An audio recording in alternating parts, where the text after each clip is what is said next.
औज़ुबिल्लाहिमिनश्शैतानिर्रजीम बिस्मिल्लाहिर्रहमानिर्रहीम। नाज़रीन कराम, मैं आपका मेज़बान मंसूर साहिर अपने प्रोग्राम मैं भी पाकिस्तान हूँ के साथ हाज़िर खिदमत हूँ। आप पर सलामती की ढेरों दुआओं के साथ आज हमने बात करने का प्लान किया है, सोचा है कि जो फिल्मी दुनिया की ख़बरें होती हैं वो कैसे निकलती हैं, कहाँ से निकलती हैं। ख़ास तौर पर अब आप एक तारीख़ के औराख अगर हम पलटेंगे, माजी की तरफ जाएंगे तो ऐसी ऐसी खबरें सुनने को मिलती थी कि किसी की शादी करा दी जाती थी, किसी की तलाक करा दी जाती थी, ना वो शादी हुई होती थी ना वो तलाक हुई होती थी। लेकिन इस तरह का दौर ख़ास तौर पे हमने उस वक्त देखा जब दोपहर के अखबारात का एक दौर आया। अब इसको मजीद बूस्ट कर दिया गया है सोशल मीडिया के इस दौर में। तो आज हमने हॉलीवुड, लॉलीवुड, टॉलीवुड, बॉलीवुड, इन सारे वुड्स पर बात करने के लिए एक ऐसी शख्सियत को अपने स्टूडियो में मदऊ किया है कि जिनकी सारी जिंदगी इसी दश्त की सयाही में गुजरी है और आपने बड़े बड़े फनकारों के साथ वक्त गुजारा, उनको जाना समझा और आपकी खबरें आप ही की तरह एतबार के काबिल रहीं। आज हमारे साथ मौजूद हैं सीनियर जर्नलिस्ट और तज्जियाकार अतहर जावेद सूफी। अस्सलाम वालेकुम। इनके साथ तशरीफ रखते हैं, जैसा कि मैंने आपको जिक्र किया, सोशल मीडिया को बहुत ग्रिप करते हैं, नौजवान जर्नलिस्ट हैं आदिल अली। अस्सलाम वालेकुम। वालेकुम सलाम मंसूर साहब, बहुत शुक्रिया आपका। और इनके साथ एक और फिल्मी दुनिया और डेस्क का एक ऐसा हवाला कि खबर आने के बाद उसकी तराश खराश, काट छांट, उसके मामलात देखने वाले हमारे एक और सीनियर जर्नलिस्ट नशीद आफाकी। अस्सलाम वालेकुम। वालेकुम अस्सलाम। अतर भाई, आपसे शुरू करते हैं। आपने एक तवील जर्नी है आपकी, एक तवील वक्त आपने गुजारा है फिल्म टीवी जर्नलिस्ट एसोसिएशन का। कहीं अगर हम नाम लेते हैं तो उस नाम के साथ एक नाम जुड़ता है अतहर जावेद सूफी का और वसी कुरैशी का। इंशाल्लाह वसी भाई को भी अगले प्रोग्रामों में मदऊ करेंगे। तो वो एक तवील आपका हवाला है। कैसे ये जो मैंने तुमहीद बांधी थी कि कैसे ये खबरें निकल कर आती थी उस दौर में और आज के दौर में, क्या फ़र्क आ गया है? फ़र्क कुछ भी नहीं आया है। बात यह है कि असल में फिल्मी सहाफ़त जो है वो चटपटी सहाफ़त है, तो लोग जो हैं वो ख़ुद भी ऐसी ही खबरें पढ़ने में दिलचस्पी रखते हैं। वाह वाह। कि जिसमें चटपटी बातें हों। पढ़ने वाले को भी ये यकीन होता है कि खबर दुरुस्त नहीं है, लेकिन उस खबर को बनाया इस अंदाज से जाता है कि वो यकीन पैदा किया जाए पढ़ने वालों में कि वो खबर हकीकत पर मबनी है। सही। मैंने सन 74 से जंग अखबार से सहाफ़त का आगाज़ किया था, 74 से, 1974 से। और चूँकि मैं सरकारी मुलाजमत में था तो उस वक्त स्पोर्ट्स या कल्चर, दो डिपार्टमेंट ऐसे थे जहाँ हमें लिखने की एक्सेस थी। अच्छा। तो सरकार की तरफ से इजाज़त थी। तो बाकायदा डायरेक्टर जनरल अपने महकमे के परमिशन के साथ मैंने जंग में लिखना शुरू किया था। सही। जंग बहरहाल उस वक्त का और आज का भी एक बड़ा अखबार है, बड़ा नाम है। मतलब वो हमारे और ऑथेंटिसिटी की वो है वो। हाँ, सुहेल दानिश मुझे याद आ गया। उन्होंने एक दफ़ा ऐसे बैठ के बात हो रही थी तो मैंने ऐसे पूछा कि उस्ताद नंबर 1 अखबार कौन है? तो उन्होंने कहा जंग। मैंने कहा नंबर 2, उन्होंने कहा जंग। मैंने कहा नंबर 3, उन्होंने कहा जंग।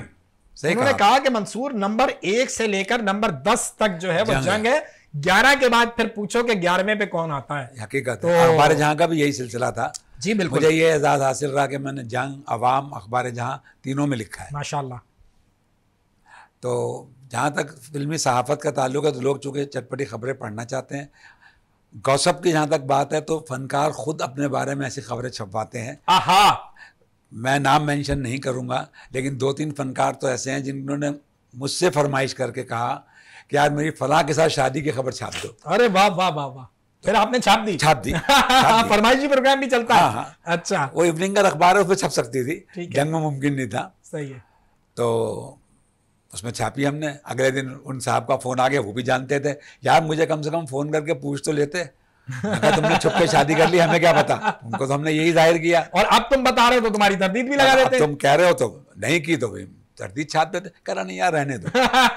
तो अच्छा, लोग भी जो है वो मतलब इंजॉय करते हैं। हाँ, स्टार्स भी जो है इस तरह की खबरों को एंजॉय करते हैं, पढ़ने वाले तो करते हैं, स्टार्स भी स्टंट के लिए इस्तेमाल करते हैं। बिल्कुल, क्योंकि ये एक जरिया है उनकी पब्लिसिटी का, लोगों की तवज्जो हासिल करने का। बिल्कुल सही है, बिल्कुल सही है। आदिल, ये जो ट्रेंड आया मतलब एक प्रिंट मीडिया के दौर से जो चला, आज सोशल मीडिया पे फेक खबरों का तो अंबार लगा हुआ है। तो कैसे हम मतलब आम आदमी समझेगा कि यार ये फेक है, ये ठीक है? मंसूर साहब, बहुत शुक्रिया आपका। और आपका जो मौजू आज का बड़ा दिलचस्प है वैसे।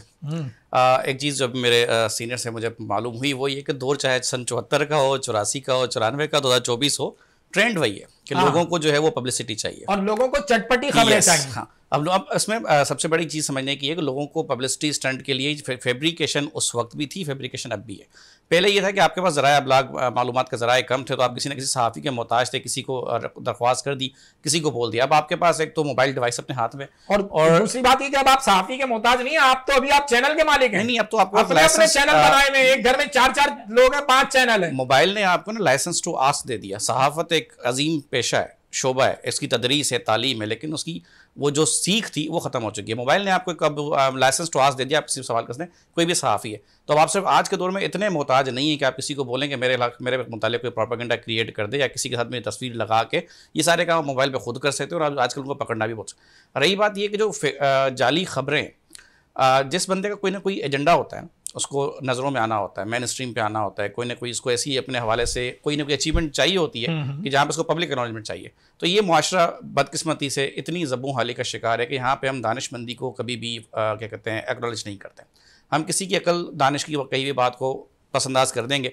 किसी ने बिलावजह कोई फजूल किस्म की फहश गोयाई कर दी, कोई स्कैंडल छाप दिया, कोई तस्वीर लगा दी, तो हम उसको फ़ौरन उस पर अट्रैक्ट होंगे और उसकी व्यूअरशिप आप देख लें। और जो एक दानिश है जिसने कोई खलील जिब्रान कॉल उसने लिख दिया, तो कोई इसको पढ़ने वाले कितने होंगे। तो ये अवामी रुझान है जिसने ये एक ड्रामा क्रिएट कर दिया कि अगर आपको अपना मकसद चाहिए जाए कि सही क्यों ना हो सकता है कि मुझे अपने अभी आपकी अटेंशन ग्रैब करके मैं किसी में नेगेटिव मार्केटिंग के थ्रू, नेगेटिव मार्केटिंग में एक मार्केटिंग है, अगर मैं मनफी मार्केटिंग करके आपकी तवज्जो हासिल करके अपना पैगाम असल बाद में अयां करूं, लेकिन चूंकि मुआशरे का हाल ये है कि मुआशरा पॉजिटिविटी को एक्सेप्ट करने को तैयार नहीं है, तो मुझे नेगेटिविटी के थ्रू ही आगे आना है। रशीद भाई, बिल्कुल इस नौजवान ने ना बहुत क्या कहना मैं लफ्ज इस्तेमाल करूं, कूजे में बंद करने की कोशिश की है दरिया को, और बहुत अच्छी बातें की हैं। क्या ये मतलब दौर नहीं बदला? आप कल भी नेगेटिविटी ही को प्रमोट किया जाता था, आपने भी तो एक उम्र गुजारी है। जी, कैसे देखते हैं? जी हाँ, बिल्कुल। कुछ माशरे का मतलब है कि तर्ज अमल इस नौइयत का हो गया है कि हम जो है वो नेगेटिविटी को जो ना ज़्यादा बेहतर मतलब है कि महसूस करते हैं, उसमें मतलब है कि हमारी दिलचस्पियाँ ज़्यादा होती हैं, चटखारा मिलता है हमें और हम उसमें ज़्यादा दिलचस्पी महसूस करते हैं। इसलिए अब कह सकते हैं कि सोसाइटी जो है ना मुसलसल इनेहतात की तरफ गामज़न है, डिक्रीज हो रही है। हमारी सोसाइटी सिर्फ इनेहतात की तरफ गामज़न है या पूरी ओवरऑल है? लेकिन उन्होंने उस पे बंद बांधने के लिए, जो बैरूनी ममालिक हैं, उन्होंने उस पे बंद बांधने के लिए कुछ ना कुछ इक़दाम किए हैं।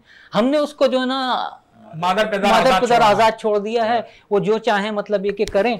अच्छा, आपका मौजू माशाल्लाह बहुत दिलचस्प है। आप एक दो चीज़ें जो है ना वो उसके हवाले से मैं बयान करना चाहूँगा, जो मौजू आपने मुंतखब किया है उसके हवाले से। जो मेरा मतलब है कि सहाफ़ती कैरियर है, ज़्यादातर तो जनरल सहाफ़त के साथ मैं मुंसलिक रहा हूँ, लेकिन इत्तेफाक की बात यह कि इसी दौरान में सूफ़ी साहब के साथ भी कोई 23 साल रिफ़ाक़त है। अल्लाहु अकबर। जी, मैं भी उस अखबार में था, मैं ज़ाहिर डेस्क पे था, ये जो ना रिपोर्टिंग में थे, ये शोबिज़ की रिपोर्ट लगती नहीं आपकी। अल्लाह का करम है। अच्छा, तो जो है मैं बता ये रहा था कि फिर इसके अलावा मैंने माजी में जो है मैंने असद जाफरी साहब के साथ जो है ना काम किया। सोसाइटी एंड स्क्रीन उनका जो है ना सोसाइटी एंड स्क्रीन जो है ना वो उनका माहनामा था, उसके साथ मैं मुंसलिक था। इसके अलावा सुबह 9 एक मैगजीन था, उसमें भी जो है ना मैं काम करता था। इस दौरान में जो है ना एक दिलचस्प खबर जो है सुबह 9 के इदारत के दौरान में एक दिलचस्प खबर मेरे पास आई। अच्छा, वो खबर थी, आपने शादियों का हवाला दिया था, तो उस हवाले से मेरे जहन में ये कुलबुरा आ रहा था कि मैं ये चीज़ आपके सामने इस शो में ये पेश करूं, जो वो खबर थी। अच्छा, खबर यूं थी कि एक उस दौर की मशहूर मॉडल और अदाकारा थी, उनका मैंने 2-3 मरतबा इंटरव्यू भी किया। उन्होंने उस इंटरव्यू को अप्रिशिएट किया कि आपने बहुत अच्छा मतलब है कि इंटरव्यू किया है, ऐसा इंटरव्यू मैंने नहीं देखा। जब इंटरव्यू छपा तो उन्होंने तारीफों के पुल बांध दिए। ठीक हो गया। उसके बाद क्या हुआ, उनके हवाले से मुझे खबर मिली, अगर आप कहें तो उस मॉडल का नाम ले सकता हूं। बिल्कुल बिल्कुल शेयर करें। हाँ, उनका नाम कुबरा खानम, ठीक है। आजकल पाकिस्तान में नहीं होती। जी जी जी, आजकल नहीं है, आउट है। वैसे 2-4 फिल्में शायद आई हैं उनकी, ज्यादा नहीं रही वो, लेकिन ये कि बहरहाल वो कुबरा खानम थी। तो उनकी शादी जो है वो किसी साहब से हुई। तो साहब से ही हुई होगी, पाकिस्तानी माशरा जो है साहिबा से इजाजत ही नहीं देता। मेरे मुराद है एक साहब से हुई। तो उन्होंने जो है वो मुझे ये खबर दी फैसल हुसैन ने, जो इन दिनों जो ना एक्सप्रेस टीवी के हमारे बड़े भाइयों की तरह है, बहुत खुल के जो है वो तबसरे करते हैं, और सियासी तबसरे जो हैं फैसल भाई बहुत, आप अल्लाह ताला आपको सेहत दे, सलामती दे। हम आपके तबसरों को सुनते हैं, आपके तज्जियों को सुनते हैं और अपनी लाइनें दुरुस्त करते हैं। बहुत खूब। तो बहुत टैलेंटेड लड़का है ये, ठीक है।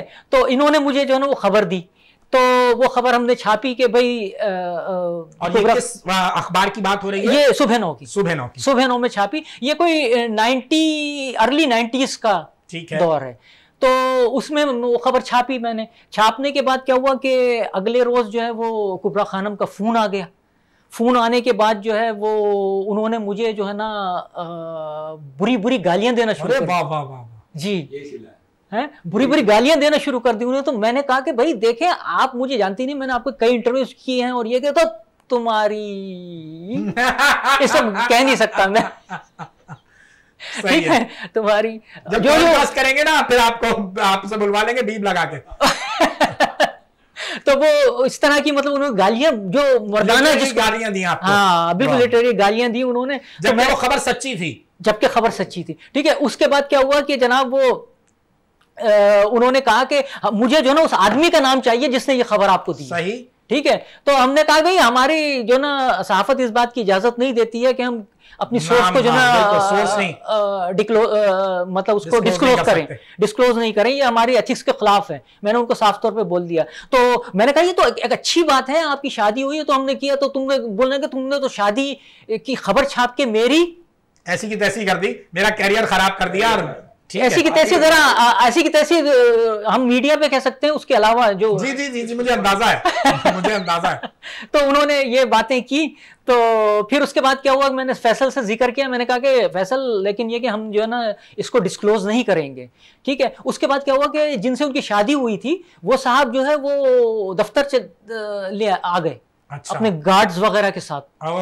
तो उसके बाद हमारी मैडम किश्वर इकबाल साहिबा, उनसे जो है उन्होंने मुलाकात की। किश्वर इकबाल ने मुझे बुलाया, तो मैंने भी उनके सामने यही कहा कि भाई हमारे जो उस्तादों ने बताया है कि भाई हमने जो ना सोर्स नहीं बता सकते, तो बस हम ये तो नहीं करेंगे। वो बहुत जोर देते रहे, लेकिन मैडम ने भी कहा, किश्वर इकबाल साहिबा ने, हालांकि वो औरत थी लेकिन वो डट गई। उन्होंने कहा कि नहीं, ये जो लड़का कह रहा है, उस वक्त मैं लड़का ही था। अब भी लड़के हैं मशीद भाई, अभी भी लड़के हैं। तो जो है वो उन्होंने कहा कि भाई मतलब मैं तो मतलब ये सोर्स डिस्क्लोज नहीं करने दूंगी। बिल्कुल। तो ये एक मतलब ये कि वो चीज़ थी। अतर भाई ऐसी कुछ दास्तानें यकीनन आपके पास भी होंगी। कौन सा इंटरव्यू ऐसा हुआ कि आप समझ रहे थे बस रवा रवी में कर लिया और वो बहुत हिट हुआ, बहुत लोगों ने सराहा? एक इंटरव्यू किया था वहीद मुराद मरहूम का, माशाल्लाह, पाकिस्तान की फिल्म इंडस्ट्री का इकलौता चॉकलेटी हीरो। वो इत्तेफाक ये है कि वो हम कराची से लाहौर जा रहे थे, वो मेरे साथ वाली सीट पे ही विराजमान थे। तो उनसे उससे पहले इतना तारुफ नहीं था मेरा। अच्छा। फिर मैंने जब तारुफ कराया तो फिर वो थोड़ा घुल मिल गए, बातें होती रही। बातों के दौरान ही मतलब 2 4 6 8 बातें उनसे मैंने की। अब खबर बनाना तो फिर ज़ाहिर हमारा ही फ़न था। जी जी। वो उनका इंटरव्यू छपा जंग के अंदर, वहीद मुराद से फ़िज़ा में गुफ्तगू। भाई वाह वाह वाह। ये मेरे एडिटर थे इकबाल अहमद खान मरहूम, उन्होंने उसका जो टाइटल दिया वो ये दिया, वहीद मुराद से फ़िज़ा में गुफ्तगू। तो बहुत अच्छा इंटरव्यू रहा वो। अब आपने पूछा कि किसी की शादी का, एक फिल्म इंडस्ट्री का बहुत मारूफ जोड़ा है, शादी वो कर चुके थे लेकिन डिक्लेयर नहीं कर रहे थे वो। अच्छा। तो लेकिन जब हम स्टूडियो में पहुंचे तो उन्होंने उस खातून से तारुफ करवाया मेरा और वसी कुरैशी का कि ये आपके देवर हैं, ये आपके जेठ हैं, लेकिन खबर नहीं छापनी है। सही। तो फिर उनसे कमिटमेंट लिया हमने कि जब आप डिस्क्लोज करेंगे तो पहले हमें याद, पहले हमें बताएंगे। ये उनका बड़ापन है। कराची आए वो अपनी मिसेज के साथ, और उन्होंने फिर उस इंटरव्यू में उन खातून ने जो है वो कबूल किया, जी हमने शादी कर ली। जवेरिया और सऊद की बात तो नहीं हो रही? नहीं, ये है सैयद नूर और साइमा, माशाल्लाह। और क्या कभी ऐसा हुआ उस्ताद मोहतरम कि आपने कोई खबर दयानतदारी से छापी, अच्छाई में छापी, और उसका वही इम्पैक्ट आ गया जो इत्तेफाक से ऐसी कोई नहीं, वाकई बेशुमार आए, लेकिन वो टेलीफोन की हद तक ही रहे कि आपने खबर नहीं छापनी थी, ये थी। मैं कहा गलत है तो तरदीद कर दो। बिल्कुल सही है, सही है, क्योंकि मुझे अच्छी तरह याद है कि हमारी मैनेजमेंट ने एक मीटिंग की थी, तो उसमें ये हमें वाज़े कर दिया, उसमें तमाम रिपोर्टर्स थे, जंग के, अवाम के और अखबार जहाँ के भी कुछ लोग थे। उन्होंने कहा कि अगर खबर सही है आप छापें, मीर शकील रहमान आपके पीछे है, जिंदाबाद। और अगर खबर गलत है तो फिर आप खुद ही मुकदमा फेस करेंगे, इदारा आपके पीछे नहीं आए। बिल्कुल ठीक है। तो लिहाजा खबर हमने कोशिश यही की कि अपने दौर सहाफ़त में कि खबर जो सही है वही छापी जाए, ब्लैकमेलिंग का आंसर शामिल ना हो। अच्छा, सबसे ज्यादा खबरों में रहने का फन जहां हमने भी, जो अब छोटी सी हमारी जर्नी है सहाफत में, हमने महसूस किया कि एक ऐसी अदाकारा जो बहुत गुलाबी अंग्रेजी बोलती है, वही है उनको बहुत शौक होता है खबरों में। वो प्रेस क्लब में प्रेस कॉन्फ्रेंस सालगिरह केक कटा उनका। अच्छा, उनकी सालगिरह मनाई गई कराची प्रेस क्लब में। ठीक है, वो उनके कोई चाहिए थे, बस वो लेके आ गए केक पे। बहरहाल तो वो, अब वो एक सहाफ़ी ने सवाल कर दिया उनसे कि जी आपकी कौन सी सालगिरह, मुझसे पूछे साहब मेरी कौन सी सालगिरह। मैंने कहा जो मर्जी बता दो। कह रहे 25 बता दो। मैं कहा 25 बता दो। उन्होंने जुमला कहा 25 साल। मैंने उस पर एक जुमला दिया, अब पता नहीं ऑन एयर जाएगा आप क्या नहीं, रातें निकाल के।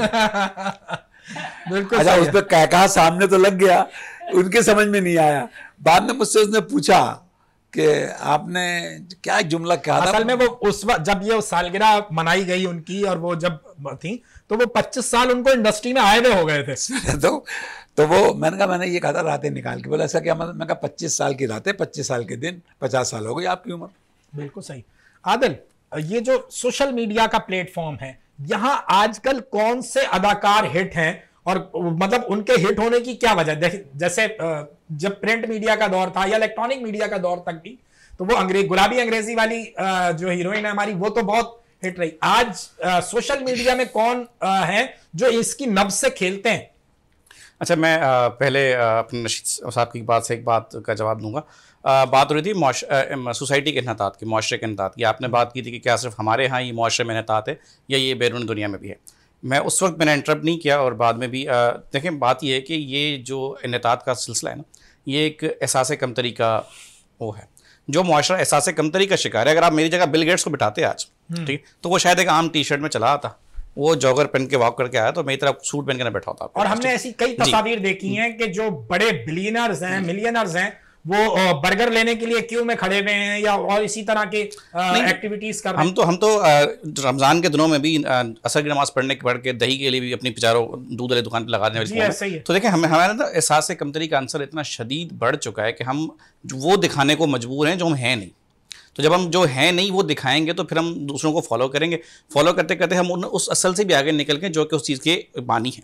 अब मसला ये कि आप रहते हैं थर्ड वर्ल्ड कंट्री में, एक फर्स्ट वर्ल्ड है, फिर सेकंड वर्ल्ड है। अब जो उन लोगों की सोच है, उनका विजन है, वो दुनिया को क्रिएट कर रहे हैं, वो तख्लीक कर रहे हैं। आप उस तख्लीक को फॉलो करते करते अपने सपनों को सजा रहे हैं, और उसकी तकलीद में इतने अंधे हो चुके हैं कि आप अपने असल को भूल चुके हैं। ये जो सोसाइटी का इन्हतात है, ये आपको बड़े सगीर में मिलेगा, जहाँ की थर्ड वर्ल्ड की जो दुनिया रहती है, जिन लोगों ने ये सारी चीज़ें बनाई हैं, जो इन सब जो लेके आए, उनको से फ़र्क नहीं पड़ता। और रहती है बात सोशल मीडिया पे स्टार्स की, तो मेरा ख्याल है कि इस वक्त सोशल मीडिया पे स्टार्स नहीं, टिकटॉकर्स का राज। ओके जी, सोशल मीडिया पे मैं अभी मुझे याद आ गया, मैं नाम नहीं लेना चाहता, किसी का लेता नहीं हूँ, लेकिन अली हैदराबादी साहब जो है, कोई एक उनका मेरा ख्याल है कोई चैनल ही हैक हो गया क्या, कुछ उनका कोई टिकटॉक हैक हो गया। मेरी आदत नहीं रही दौरान सहाफत भी किसी का नाम भी लूँ, लेकिन अब चूंकि हरकत उन्होंने ऐसी की है। आजकल हमारे यहाँ ना सबसे ज़्यादा जो तूफ़ान बदतमीज़ी क्रिएट किया हुआ सोशल मीडिया पर, वो नौजवान जोड़े हैं। अब उन्होंने पता नहीं वो उनकी बेगम हैं भी या नहीं है, ऐसे बीसियों लोग हैं, डकी बाई को देख लें, ऐसे बहुत से लोग हैं जो आके अपने घर की ख़वातीन को सेल आउट करके अपने लिए वो जो मोनेटाइजेशन के पैसे हैं, या अपना जो मोनेटाइजेशन के पैसे कमाना इतना आसान काम नहीं है, उसके पीछे यूट्यूब एक पूरी साइंस है, पूरा एक एल्गोरिथम है। अगर कोई ये कहता है कि यूट्यूब आपको पैसे दे देगा, तो भाई कोई सेट जेब से पैसे नहीं देता, कोई नहीं देता। बस ये कि जो पब्लिसिटी का जो एक बिलावजा का ज़म आपको लग गया ना, बड़ा ख़राब है। उनका टिकटॉक जो है हैक हो गया, उन्होंने पता नहीं किस किस्म के जतन नहीं कर लिए, उनकी कोई अहलियाँ हैं, पता नहीं कौन है, वो अल्लाह से गिड़गड़ा के भीख मांग रही हैं, टिकटॉक की मैनेजमेंट से अपील कर रही हैं कि इनका अकाउंट बहाल कर दें, और अली हैदराबादी साहब जो लेटे हुए उन्होंने ट्रिप लगाई हुई है। अब मुसीबत अली हैदराबादी भी नहीं है, मुसीबत वो लड़की भी नहीं है, मुसीबत टिकटॉक भी नहीं है, मुसीबत आपकी आवाम का वो रुझान है जो कि ऐसी चीज़ों को अप्रिशिएट कर रहा है। मतलब आपकी जो कौम है वो डकी भाई बताते हैं कि लिविंग 24 आवर्स इन आवर, वो गाड़ी में 24 घंटे कैसे गुजारा, वो कुत्ते की तरह ज़बान बाहर निकाल रहा है, जी वो गरीब हरकतें कर रहा है। कोई बंदा अपनी बेगम की वीडियो खुद लीक करके बोल देता है ये अच्छा, उसकी वीडियो लीक होने की खबर मीडिया पे नहीं आती, वो खुद आए कन्फेस करता है कि भाइयों हमारे साथ ऐसे ऐसे हो गया, तो पूरी दुनिया उसका लिंक ढूंढने निकल पड़ती है, क्योंकि आज की आवाम करती है सोशल मीडिया पे लिंक दे दे भाई, बिल्कुल लिंक दे दे। तो जो एक्टर है, अगर अब आप देखिए, मैं शोबिज़ इंडस्ट्री ज़्यादा कोई वाकिफ़ नहीं हूँ, मैं किताबों से वाकिफ़ हूँ, लेकिन शोबिज़ इंडस्ट्री में अगर आपको इस आज के दौर में नए चेहरे दिखते हैं तो वो शायद उन्हीं एक्ट्रेस के एक्ट्रेसेस के औलादे हैं जो कि जिनके वालिदैन ने ये काम पर तौर पेशा किया और प्रोफेशनल तौर पे किया, वो अपना नाम बना के खड़े हुए हैं। बाकी जो ये सोशल मीडिया जी जो सोशल मीडिया की आवाम है वो आजकल टिकटॉक पे, स्नैपचैट पे और ये फेसबुक की हद तक महदूद है, इसके अलावा कोई बुनियाद नहीं है। बिल्कुल सही है। अच्छा नशीद भाई, बात तो बिल्कुल ठीक है, वो किसी ने कहा कि हम ना होंगे तो किसी और के चर्चे होंगे, खलकत शहर तो कहने को फसाने मांगे। क्या क्या तब्दीली आपने देखी इस सारी दौर जो गुजरा है, जो पानी पुलों के नीचे से, कि क्या हम ज़्यादा बेबाक हो गए हैं पहले के मुकाबले में? यूँ समझ लें कि बुनियादी तौर पे तो हमारा मुल्क जो है वो इस्लाम के नाम पे कायम हुआ, तो यहाँ इस्लाम की कदरें होनी चाहिए थी, लेकिन यह कि वक्त के साथ साथ जो है इसके अंदर तब्दीली आती रही। आप ये देखें कि पहले जो है ना वो VCR का जब दौर स्टार्ट हुआ तो कुछ थोड़ा सी बेबाकी का आगाज़ वहीं से मैं समझता हूँ शायद शुरू हुआ। तो उस वक्त ये होता था कि जब गाने वगैरह मतलब एक फिल्मों में फास्ट फॉरवर्ड कर देते थे और पूरी फैमिली एक जगह बैठकर मतलब वो चीज़ें देख रही होती थी। अच्छा, ये मेरे ख्याल है बेबाकी जो ना मोबाइल वगैरह की वजह से भी शायद आई है कि इसने हमें प्राइवेसी फ्राहम कर दी है। आप अकेले देख रहे हैं, तो कुछ भी देखें आप, मतलब उस पर चेक रखना जो है ना वो बहुत मुश्किल हो गया है। बिल्कुल सही। तो ये है कि लेकिन अब इस माशरे में भी जो है ना बहुत से लोग ऐसे हैं, वालिदैन ऐसे हैं जो अपने बच्चों पे मतलब चेक रखते हैं, उनको मतलब अखलाकियात का दर्स देते हैं और उसके मुताबिक चलाते हैं। लेकिन बहरहाल बेबाकी तो पैदा हो गई है, अब इसको कंट्रोल करने के लिए जो भी आप सोल्यूशन कर सकते हैं बेहतर से बेहतर वो करना चाहिए। बिल्कुल ठीक है। नाज़रीन कराम, बहुत ही अच्छी गुफ्तगू हमारे इस प्रोग्राम में हो रही है, आप हमारे साथ रहिए। वक्त हो गया एक छोटे से ब्रेक का, अभी हाजिर होते हैं।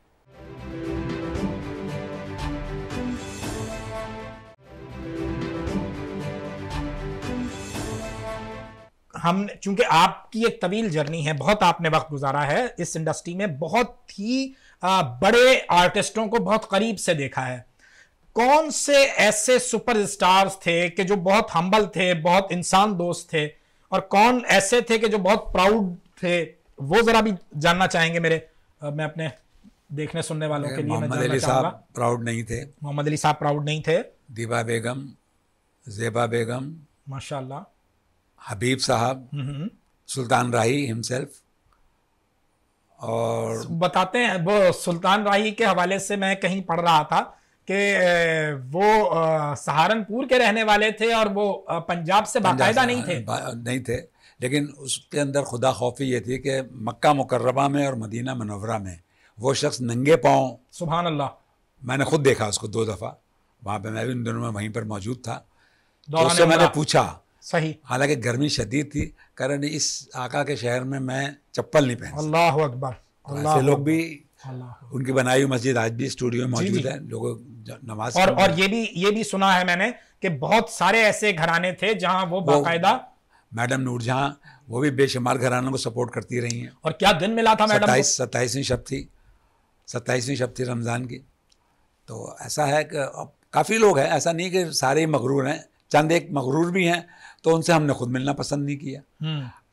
सोशल मीडिया के दौर में या आजकल के टेलीविज़न के दौर में, देखिए पहले था प्रिंट मीडिया, जी हाँ, तो वो लोग मोहताज थे अखबारात के। जैसे जैसे तरक्की होती चली गई, टेलीविज़न आया, उसके बाद फिर ये चैनल्स खुलते चले गए, तो वो अखबार का पहचान वो नहीं रही। अब ये लोग कोशिश करते हैं कि सोशल मीडिया पे या टेलीविज़न चैनल्स के ऊपर इंटरव्यू दें, तो उसकी वजह से जो है वो उनके दिमाग भी थोड़े ज़्यादा ख़राब हो गए। वरना पहले ये मोहताज होते थे प्रिंट मीडिया के ही, वक्त तब्दील हुआ तो फिर उनके मिजाज तब्दील हुए।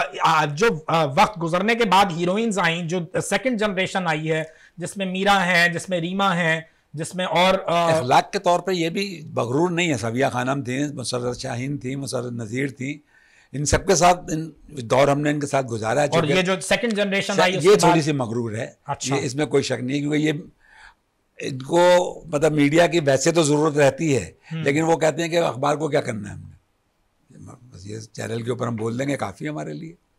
तो अखबार की थोड़ी सी वक़्त तो कम हुई है।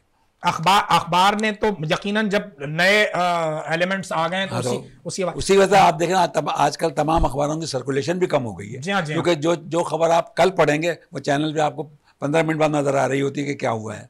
बिल्कुल ऐसा ही है, बिल्कुल ऐसा ही है। ये जो एक कराची का बड़ा मकबूल थिएटर गुजरा है, जिसमें उमर भाई थे, मोइन अख्तर, शहजाद रजा, लियाकत सोल्जर्स, इनके साथ कोई आपकी गुफ्तगू रही कहीं? बिल्कुल रही, क्योंकि स्टेज के इनके प्रोग्राम होते थे, हम ही छापते थे कि कवरेज। कराची राउंड अप था मेरे पास कॉलम जंग के अंदर, तो उसमें इनकी की खबरें छपती थी।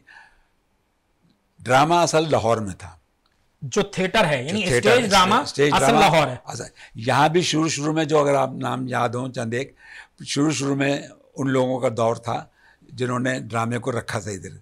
फिर जब ये ड्रामे के अंदर कमर्शलिज्म आ गया, डांस आ गए, रक्स आ गए, और बल्कि एक बहुत मशहूर डायरेक्टर तो मुझसे नाराज़ भी हो गए थे काफ़ी अरसे तक, क्योंकि उनको मैंने अखबार में लिख दिया था कि अब ड्रामा तो रहा नहीं है, अपने पुराने स्क्रिप्ट्स को एक डब्बे में डाल देते हैं, उसमें से 40 सफ़े कोई भी निकला है तो वही इस ड्रामे में भी वही बात हो रही थी, अगले ड्रामे में भी सिर्फ फनकार चेंज होता है। तो वो नाराज़ वगैरह हो गया था। मैं कहा होते रहे नाराज़, जो गलत है तो बता दो भाई। फिर उनको मैंने मिसाल दी, मैं कहा ये सीन फलां ड्रामे में भी था, इसमें क्यों है। तो बहरहाल, लेकिन वो दौर अच्छा था, उमर शरीफ का, मोइन अख्तर का, इन लोगों का दौर। और कैसी इनके साथ रही? मोइन भाई का क्या मिजाज रहा और उमर भाई का क्या मिजाज रहा? मोइन अख्तर के साथ मेरी 12 साल एसोसिएशन रही। हम निगार अवार्ड कंटिन्यू वहाँ जाकर के निगार अवार्ड होस्ट करते थे। मोइन साहब तो बहुत अच्छा अंडरस्टैंडिंग रही और बड़े रिस्पेक्ट और रिगार्ड करते थे वो इलियास रशीदी मरहूम का। अच्छा, माशाल्लाह, कोई शक नहीं इसमें। और कभी उन्होंने पैसों के ऊपर भी उनसे वो बहस नहीं की कि मुझे इतने चाहिए, नहीं। जो लिफाफा दे दिया इलियास रशीदी ने, उन्होंने रख लिया खामोशी से। और मोइन अख्तर को ये क्रेडिट हासिल है कि इनका अवार्ड NTM के ज़रिए पहली बार चैनलाइज हुआ। यह credit goes to Moin Akhtar. Very good. और उमर भाई के साथ क्या आपके रहे? उमर की और मोइन के काम में फ़र्क ये है कि उमर जो है फिल्मबदी का फनकार था। अच्छा, स्क्रिप्ट का मोहताज नहीं था, वो स्क्रिप्ट को मानता ही नहीं था। सही, वगैरह ठीक है, रख लिया ना, ये रखो। मतलब उन्होंने मेन उसकी जो लाइंस हैं वो मकबूलियत, हाँ, उसको कभी किसी अंदाज से, कभी किसी अंदाज से वो हट रहा। आप रोजाना ड्रामा देखें, कहीं ना कहीं थोड़ी सी चेंजेस जरूर नजर आए, क्योंकि वो स्क्रिप्ट नहीं है। मोइन स्क्रिप्ट का ऊपर काम करने वाला आदमी था, यही फर्क था दोनों में। इन दोनों के बाद जो एक बड़ा गैप आया है, फिर उसके बाद कराची ड्रामा खत्म हो गया। कराची थिएटर ने सांस ली, कुछ उठा चला, रऊफ लाला, सिकंदर सनम, शकील सिद्दीकी, लेकिन ये को स्टार तो बड़े हैं, तमाम के तमाम को स्टार तो बड़े हैं, लेकिन फॉलोअर जितने मोइन के और उमर शरीफ के थे ना, इनके नाम पे ड्रामा बिकता था। कराची में रिवाइवल कैसे हो सकता है थिएटर का? बहुत मुश्किल है। इतना बिगाड़ दिया हमने थिएटर को और लोगों का मिजाज इतना ख़राब कर दिया है। जैसे लाहौर में आजकल फक्कड़पन है स्टेज ड्रामे में, लेकिन पूरे पंजाब में स्टेज ड्रामे होते हैं। लाहौर में एक दिन ड्रामे में नहीं होते, 2, 4, 5, वो आप उनको म्यूजिकल शोज कहते हैं, रक्स और बेहुदा रक्स। अच्छा, पंजाब के अंदर जो है वो जितना उरियानी फहाशी ड्रामा में दिखाई जा रही है, पूरे पाकिस्तान में कहीं नहीं। अच्छा, लेकिन इस पे रिस्ट्रिक्शंस भी हैं, बैन भी लगता है? कुछ भी नहीं होता, बैन भी आता है, जुर्माना देके वापस आ जाती है। यही सारी चीजें आप टिकटॉक पर देख रहे हैं, यही सारी चीजें आप सोशल मीडिया पे देख रहे हैं, और उस पे कोई बैन नहीं है। 2 स्पीकर्स के बाद ना तीसरा जो बोलने है उसको मवाद काफ़ी जमा हो जाता है। हाँ। तो पहले आप बात कर रहे थे मुआशरे की बेबाकी की, बेलागी की, और आप वालिदैन की तरबियत की। तो देखें, मैं इसमें ना ये समझता हूँ कि मोबाइल ने आपको प्राइवेसी नहीं फराहम की। मोबाइल ने बेसिकली होता वही है जो आपके घर की तरबियत होती है, जो आपके बड़े कर रहे होते हैं। आपने घर में किताब बीनी का माहौल बनाया हुआ है, आपने घर में जो है वो रिस्ट्रिक्शन नहीं लगाई और एक आज़ाद सोच का, आज़ादी इज़हार ख्याल का माहौल रखा हुआ है, तो आपके बच्चे जो हैं वो उसी आज़ाद फ़िज़ा में परवान चढ़ेंगे, जो करेंगे आपकी नज़रों के सामने करेंगे। लेकिन अगर आपने घर का माहौल बहुत कशीदा कर दिया, बहुत रिस्ट्रिक्शन कर दी, बहुत सख्ती कर दी आपने, तो बेबाकी और बेलागी वहीं पर आएगी। अब अगर आप बात करते हैं, जो ये बात आ रही है इसकी टिकटॉक और सोशल मीडिया की, तो एक बड़ा आम सा मनकूल है, वो कहा जाता है कि जो एक ज़माने में जो ऐसे मखसूस एरिया थे, जब उन एरियाज़ को डिस्ट्रॉय किया गया तो उन्होंने फिर शहरी आबादियों का रुख किया। सही। तो आज वो जो रईस या किसी नवाब किसी ज़माने में जाया करते थे कुछ मखसूस जगहों पे रक्स और सुरूर की महफिलों को एंजॉय करने, उनसे लुत्फ़ उठाने, तो आज कहते हैं कि उनकी नाजायज़ औलादें सोशल मीडिया पे तूफाने बदतमीजी मचाए हुए हैं। अगर आप बात करें जिसका कोई ताल्लुक हमारी शरीयत से और हमारी माशरत से नहीं है। आप हैरान हो जाएंगे मंसूर साहब, अल्हम्दुलिल्लाह मेरा आज तक कभी टिकटॉक को रुख नहीं किया, लेकिन जो देखा है हमने, क्योंकि मेरा अपना पर्सनल अकाउंट है, वो आदिलियात के नाम से बना हुआ, और जो मेरी बाकी जो चीज़ें हैं मेरा अपना कंटेंट आता है उसके ऊपर, लेकिन इस इल्लत से आज तक बचे हुए हैं। बट जो हालात हैं जो हमने देखे हैं, मतलब कभी कभार लोगों ने दिखाए भी हैं, तो मतलब हम कानों को हाथ लगाने मजबूर हो चुके हैं। और ये वाकई किसी घर की माँ बहन बेटी है। और मज़े की बात ये कि बहुत सी ख़वातीन जो है वो टिकटॉक से मेन शोबिज़ की तरफ भी आई हैं। तो वो जो आपका प्रोड्यूसर तबका है, जो आपका प्रोडक्शन हाउस है, जो मीडिया इंडस्ट्री को बैठा हुआ, जो कि मैं अगर बिजनेसमैन की हैसियत से बात करूँ तो एक बिजनेस है, तो बिजनेसमैन को प्रोडक्ट, जो एक एक्टर या एक्ट्रेस चाहिए, तो प्रोडक्ट चाहिए, वो देख रहा है। और शायद अब ड्रामों में वो लोग आर्टिस्ट ज्यादा ऐड किए जा रहे हैं जिनके फॉलोवर्स इंस्टा पे या फेसबुक पे या इधर ट्विटर पे। वही वाली बात है कि जो फवाद चौधरी ने पिछले दिनों, इमरान रियाज ने पिछले दिनों कहा था कि इमरान खान बिकने वाला सौदा है, उनकी रेडी पे इमरान खान रखा हुआ है। तो इस वक्त प्रोड्यूसर या डायरेक्टर जो है वो चेहरा लेके आ रहा है जिसके फॉलोवर्स आते हैं, और वो फॉलोवर्स की कोई इखलाकी तरबियत पे नहीं है, उसके गुफ्तार पे नहीं चाहिए। उमर भाई की बात हो रही थी कि वो फिल बदी आर्टिस्ट थे, वो ऐसे कोई क्रिएटिविटी नहीं है उनमें, वो सिर्फ उनमें फहाशी और ओरियानी है।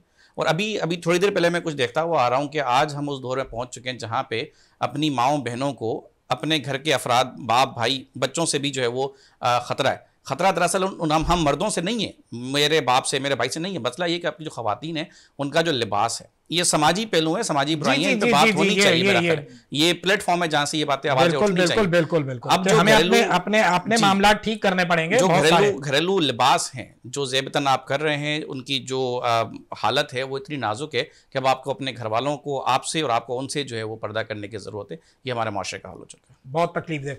नशीद भाई, क्या फ़र्क महसूस किया बीइंग ए जर्नलिस्ट, अगर मैं आपसे सवाल करूं कि पिछला अगर हम ड्रामा उठाएं पाकिस्तान टेलीविजन का, जिसमें फातिमा सुरैया बजिया लिख रही हैं, जिसमें हसीना मोइन लिख रही हैं, जिसमें अल्लाह आपका भला करे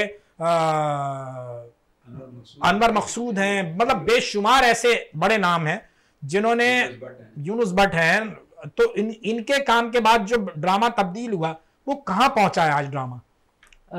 आज का ड्रामा मुझे सिर्फ फैंटेसी महसूस होता है कि मतलब उस दौर में नूरुल हुदा शाह जो है वो माशरत के मुताबिक मतलब, वडेरों को बेनकाब किया उन्होंने। जी, उसका कोई अच्छा तामीरी मौजू हुआ करता था और उसमें तरबियत का अंसर भी मौजूद होता था। लेकिन ऐड करूंगा इनकी बात को, देखिए अब आपने कहा ड्रामा कहाँ पहुंचा। ड्रामा इखलाकी तरबियत से मुआशरती पहलुओं को, मुआशरती बुराइयों को उजागर करने से लेके इस वक्त जहाँ पहुंचा है दौर मौजूदा, उसे कहते हैं हलाल रोमांस। वहाँ से यहाँ तक का सफर ड्रामे ने इतना तय किया कि इखलाकी तरबियत, हलाल रोमांस। मेहर अली की तो तेरी सना। जी नशीद भाई। तो मैं कह रहा था कि इस वक्त जो है ना हर ड्रामे के अंदर एक फैंटेसी जो है ना क्रिएट करने की कोशिश की जा रही है।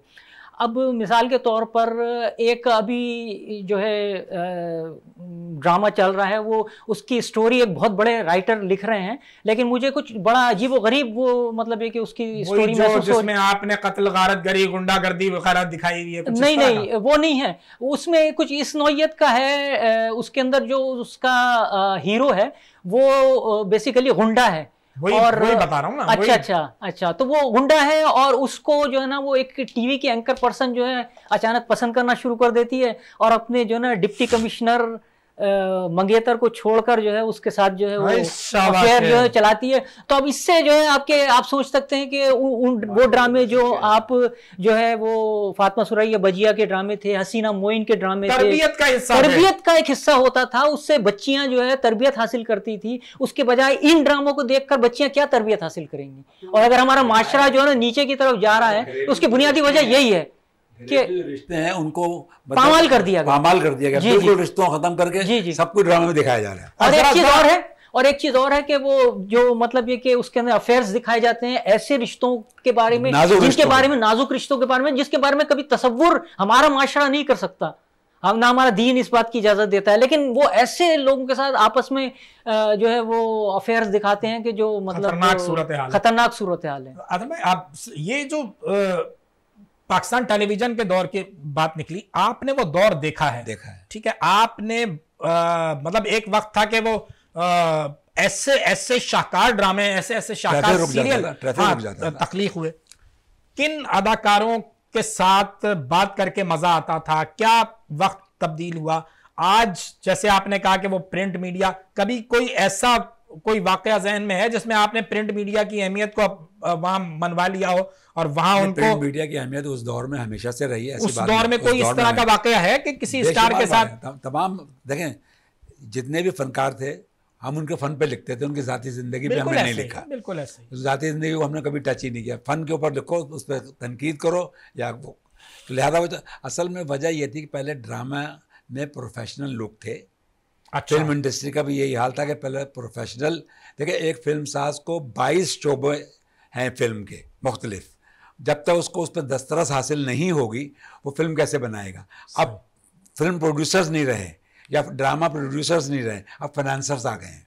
बिल्कुल सही। उन्होंने ठेके के ऊपर ड्रामा, अब बहुत ड्रामा डायरेक्टर ऐसे हैं, उन्होंने 1 करोड़ में ले लिया, फिल्म बना के दे दूंगा मैं, अब जैसी भी फिल्म बने फिर वो।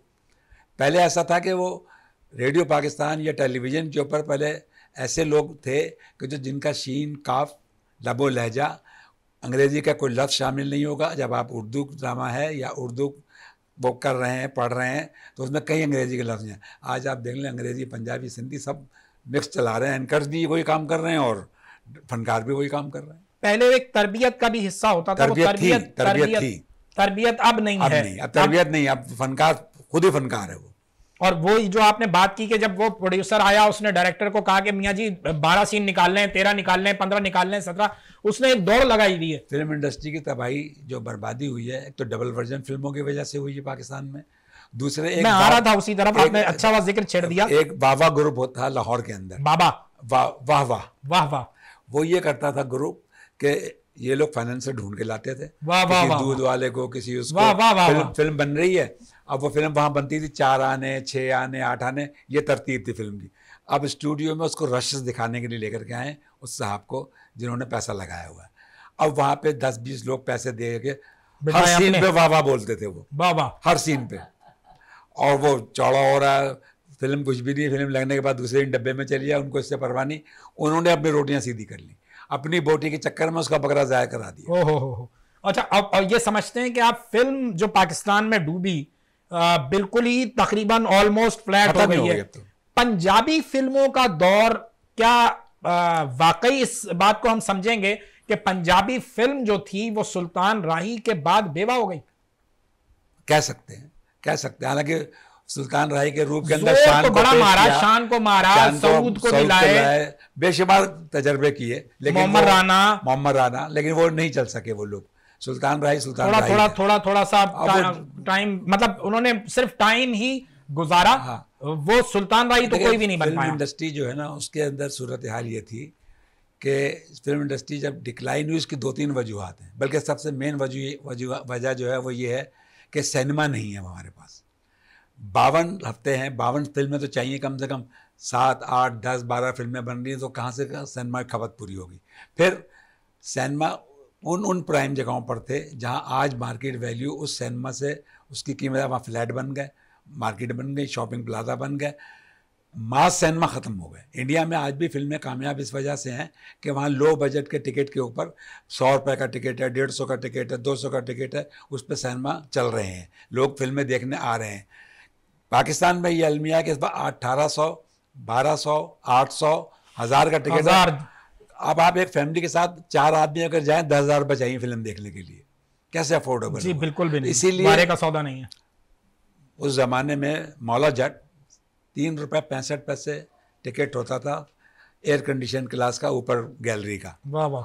उस दौर में उसने 4 करोड़ का बिजनेस किया है। उस दौर में 3 रुपये 65 पैसे के ऊपर 6 आने पे, 12 आने, 1.5 रुपया, 2 रुपये के टिकट पे 4 करोड़ का बिजनेस किया।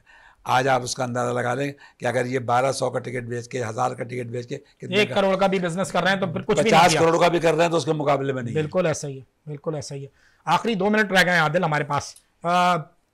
सोशल मीडिया पे सोशल मीडिया के आने के बाद इलेक्ट्रॉनिक मीडिया, सोशल मीडिया, और अब जो नई तख्लीक़ात आ गई हैं, अब आप नए ड्रामे, नई सीरीज, नए एडवेंचर्स अपने इसमें देख रहे हैं। कहाँ रुकेगा ये सिलसिला जाके, या आपको इस मुकाबले में उतरने के लिए कमर कसना पड़ेगी और नए सिरे से प्लानिंग करना होगी? पाकिस्तान की फिल्म इंडस्ट्री तबाह हो गई, पाकिस्तान का तशक्कुस खत्म हो गया। अब आपको इस नए मुकाबले में उतरने के लिए क्या करना है? देखिए, सबसे पहले ना आपके पास, आप किसी भी एंगल से घूम के फिर के आ जाएं। अगर आप शोबिस की बात करते हैं, माशरती तरबियत की बात करते हैं, आप कंटेंट की बात कर रहे हैं। आपको कंटेंट चाहिए। आपका माशरा अगर आज के दौर में ज़बूं हाली का शिकार है, अगर आप फिल्मों और ड्रामों के ज़रिए एक ज़माने में माशरती पहलुओं को जागर किया करते थे, माशरे में रख रखाव दिखाया करते, रवायत दिखाया करते थे, वडेरे, ज़मींदार, जागीरदार, सरमायादार, सारे निज़ाम दिखाया करते थे, अब वो तबका सारा का सारा कन्वर्ट हो चुका है प्रॉफिट मेकिंग मशीनरी के अंदर। हाँ जी, बिल्कुल। आप अगर बात कर रहे हैं कि प्रिंट मीडिया का जवाल, तो प्रिंट मीडिया की आप कह रहे हैं ना कि प्रिंट मीडिया का उरूज था, मैं कहता हूँ प्रिंट मीडिया का उरूज आज भी है, बट प्रिंट मीडिया जो एक उरूज था उसको ज़बूं हाली दी आपके कुछ सहाफ़ी बरादरी, कुछ अफराद ने, जिन्होंने पैसे को अपना किबला बना लिया। अगर आप टीवी इंडस्ट्री को देखते हैं, आप प्रोडक्शन को देखते हैं, आप फिल्म इंडस्ट्री को देखें, जैसे जैसे फाइनेंसर घुसा, अखबार का उरूज था, कमर्शियल टीवी चैनल आया, पीटीवी के बाद चैनल आए, और वो उसके बाद जो हाल है आप देख रहे हैं। हाँ, वो और जो सूफी साहब ने जिक्र कर दिया वावा ग्रुप, वो चाहे हर दौर में हर जगह पे मौजूद है वावा ग्रुप। तो अब तो आपने स्टैंड अप कॉमेडी करते हो और आपने हंसने की आवाज लगाई होती है ना, वो वावा ग्रुप जब डिजिटलाइज हो गया, तो टेक्नोलॉजी ने हर चीज का ही जो नक्शा बदल दिया। अगर आपको वापस कर दिया आपने हर चीज को, अगर आपको वापस आना है अपने, अब आर्टिफिशियल इंटेलिजेंस के दौर में तो आप पता नहीं क्या क्या कुछ देखने को मिलेगा आपको। नहीं, अभी तो देखें आने वाला जो वक्त है वो और बड़ा नाजुक है, लेकिन उसके अंदर आपको एक चीज देखनी है कि आपकी जो माशरती हदूद हैं, जो आपकी अखलाकी लकीरें हैं, आप उनको क्रॉस न करें। बतौर माशरा, बतौर सोसाइटी, बतौर एक मुल्क आपको अपनी लाइंस को ना खींचना पड़ेगा, और उनके ऊपर जो आप कह रहे हैं ना कि जो अमल दरामद कराना होता है, आपको उसको क्या कहते हैं, उसको क़याम अमल में लाएं, उसकी अथॉरिटी ऐसी बनाएं। ये ना बनाएं कि आज यहाँ पे रक्स हो रहा है, रात को छापा पड़ेगा, सुबह 10,000 रुपये दे के आ जाएंगे। ये नहीं, साहब जो अच्छा ऐसा होता फिर ये कि रात को रक्स पे छापा पड़ा है, रकासा को ले गए तो थाने में दोबारा रक्स हो रहा है। ये नहीं करना ना, इस मुआशरे में बदकिस्मती से हो ही रहा है। तो एक पार्टी में मेरे से बंदे थे गरीब, और वहाँ पे साहब लोग मुफ्त में एंजॉय कर रहे हैं। ये वाला कल्चर खत्म करें, मुआशरे की लकीर खींचे, अखलाकी तरबियत को दोबारा से उस मैमार को खड़ा करें, और मुआशरे को दोबारा बताएं कि भाई समाजी पहलू, अखलाकियात, तरबियत, इस सब के बगैर। ऐसे ही नशीद भाई, आखिरी मिनट है, कौन करेगा, कैसे होगा, कुछ कोई उम्मीद की किरण नजर आती है? जहाँ अगर आप कोशिश करेंगे तो अल्लाह ताला उसमें ज़रूर आपको कामयाबी अता फरमाएगा। उसके लिए प्लानिंग की ज़रूरत है, उसके लिए मतलब मोटिवेशन की ज़रूरत है, ये सारे काम होने चाहिए। जी, उम्मीदें बाहर रख। अच्छा, इसके साथ मंसूर भाई एक रिक्वेस्ट करना चाहूँगा। आज जो है वो असद जाफरी साहब की बरसी है, तो आप का प्रोग्राम भी फिल्म और टीवी और शोबिस के हवाले से है, तो उनका वो अदाकार भी थे और बहुत बड़े मतलब एक सहाफ़ी भी थे, तो उनके लिए जो है ना जरूर खराज अक़ीदत पेश कर दें उनको। बिल्कुल खराज तहसीन है। ऐसे हर उस सहाफ़ी के लिए जो इस दुनिया से रुखसत हो चुके हैं, अल्लाह ताला उनके दराजात बुलंद फरमाए, उन्हें जन्नतुल फिरदौस में आला मकाम अता फरमाए। नाज़रीन कराम, आज तक के लिए इतना ही। अल्लाह हाफ़िज़।